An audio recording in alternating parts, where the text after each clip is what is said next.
आध्यात्मिकता एक ऐसी अवधारणा है जिसके जरिए ईश्वर के अस्तित्व को महसूस किया जा सकता है। आध्यात्मिकता के बिना इंसान का जीवन पूरा नहीं है। इसके बिना इंसान अपने जीवन में ज्ञान की प्राप्ति नहीं कर सकता है। आध्यात्म के जरिए हम लोग अपनी इंद्रियों को वश में कर सकते हैं और ईश्वर तक पहुंच सकते हैं। मतलब अध्यात्म एक कामयाब जिंदगी जीने का जरिया है। आज की इस वीडियो में हम आपके लिए आध्यात्मिकता पर बहुत ही बेहतरीन विचार लेकर आए हैं, जिन्हें जानकर आप आध्यात्मिकता का ज्ञान प्राप्त कर सकते हैं। तो चलिए जानते हैं आध्यात्मिकता के बारे में। जैसे मोमबत्ती बिना आग के नहीं जल सकती, मनुष्य भी आध्यात्मिक जीवन के बिना नहीं जी सकता। जिस प्रकार एक मोमबत्ती बिना आग के नहीं जल सकती, उसी प्रकार व्यक्ति आध्यात्मिक जीवन के बिना अधूरा है। ईश्वर महान है क्योंकि उन्होंने मनुष्य की रचना की। कर्म तेरे अच्छे हैं तो किस्मत तेरी दासी है, नियत तेरी अच्छी है तो घर में मथुरा काशी है। जो लोग बोधपूर्वक जीते हैं, उन्हें मौत का कोई डर नहीं होता। भगवान के दरबार में सभी कर्मों का लेखा जोखा रहता है। भगवान हमसे जो भी लेते हैं, उसे हमेशा दोगुना वापस करते हैं। सप्ताह में 7 वार होते हैं और 8वां वार है आपका परिवार। जब तक 8वां वार ठीक नहीं होगा, आपके 7 वार बेकार हैं। अगर उपवास से भगवान खुश होते तो कई दिनों से भूखा वो भिखारी सबसे खुशनसीब इंसान होता। कषाय दबाने से चले जाए, ऐसे नहीं है, वे ज्ञान से जाते हैं। मैंने सब कुछ देखने के लिए अपनी आंखें बंद कर ली। इंसान अपनी खुद की नजरों में सही होना चाहिए। दुनिया की छोड़िए, दुनिया तो भगवान से भी दुखी है। ईश्वर तो कण-कण में है, फिर भी इंसान इन्हें मंदिरों, मस्जिदों, चर्च और गुरुद्वारों में ढूंढता है। प्रकृति हमारी खूबसूरती, बौद्धिक, संज्ञानात्मक और यहाँ तक कि आध्यात्मिक संतुष्टि की कुंजी रखती है। जब कोई आपका हाथ और साथ दोनों छोड़ जाता है, तो भगवान आपकी उंगली पकड़ने के लिए किसी न किसी को जरूर भेजता है। उपवास अन्न का नहीं, बुरे विचारों का करें।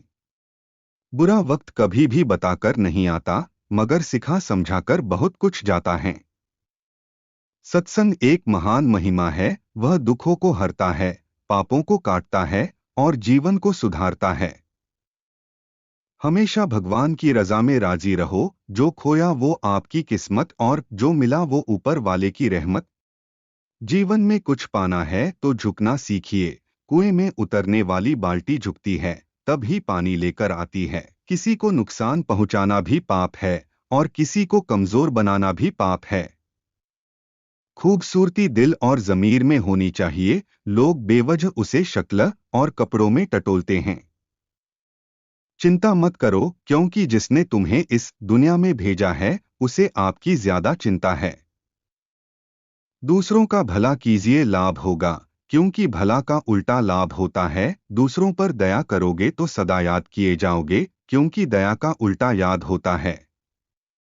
आत्मा को निरंतर साफ करते रहें, दुनिया को निरंतर माफ करते रहें, परमात्मा को निरंतर याद करते रहें। परिपक्वता, मैच्योरिटी, गरिमा की सीमा के भीतर अपनी भावनाओं को सोचने, बोलने और कार्य करने की क्षमता है।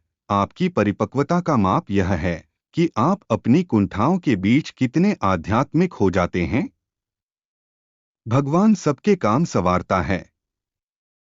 दुनिया आपको तब तक नहीं हरा सकती जब तक आप खुद से ना हार जाओ। जिस पर रहती है कृपा भगवान की, उसे चिंता नहीं रहती है किसी बात की। दुनिया में जो कुछ भी था मेरा गुरु था। जिसके ऊपर भगवान का हाथ है, उसे कोई दुख कैसे हो सकता है। किसी ने पूछा कि अच्छी किताबें पढ़ते हैं तो नींद आने लगती है, लेकिन सिनेमा में फिल्म देखते हैं तो नींद नहीं आती। एक सन्यासी ने सुंदर जवाब दिया कि नींद हमेशा फूलों की सेज पर ही आती है, कांटों के बिस्तर पर नहीं। जो मन ईर्ष्या एवं द्वेष से मुक्त हो जाता है, उस मन में ईश्वर का घर होता है। सज्जनों की संगति में आने पर कुछ समय पश्चात ही दुर्जनों में भी सज्जनता आ ही जाती है। जो मिल गया उसका शुक्र करो और जो नहीं मिला उसका सब्र करो। इंसान बुरा उस वक्त बनता है जब वो खुद को दूसरों से अच्छा मानने लगता है। हमारा भाग्य हमारे ही उन कर्मों का फल है जिन कर्मों को हमने अतीत में किया है। उसी तरह हम आज जो कर्म कर रहे हैं वो हमारे आने वाले कल को निर्धारित करेंगे। अध्यात्मक विचारों के अभाव में व्यक्ति गुमराह हो जाता है। अगर मांगना ही है तो ऊपर वाले का सहारा मांगो जो बुरे वक्त में साथ देता है। परिवार व्यक्ति का वह सुरक्षा कवच है जिसमें रहकर व्यक्ति सुख शांति का अनुभव करता है। जब कल का दिन देखा ही नहीं तो आज का दिन क्यों खोएं। जिस घड़ी में हंस सकते हैं उस घड़ी में कल के लिए क्यों रोएं। ईश्वर का नाम सभी लेते हैं परंतु ईश्वर का नाम लेने भर से ईश्वर को पाया नहीं जा सकता। लोग रंग बदलते हैं और ऊपर वाला वक्त बदलता है। सेठ को है सेठ संवारो, निर्धन को है दातार, पल भर में झोली भर दे यो लखदातार। जिसको भगवान अच्छा लगता है भगवान को वो अच्छा लगता है। एक बात पानी से सीखी जा सकती है। छोटी छोटी नदियां शोर मचाती हैं परंतु महासागर शांत रहता है। ऐसा रूहानी इश्क करो उस खुदा के साथ, दुख चाहे लाखों आए लेकिन महसूस न हो। तू वही करता है जो तू चाहता है लेकिन होता वही है जो मैं चाहता हूं। इसलिए तू वो कर जो मैं चाहता हूं, फिर वही होगा जो तू चाहता है।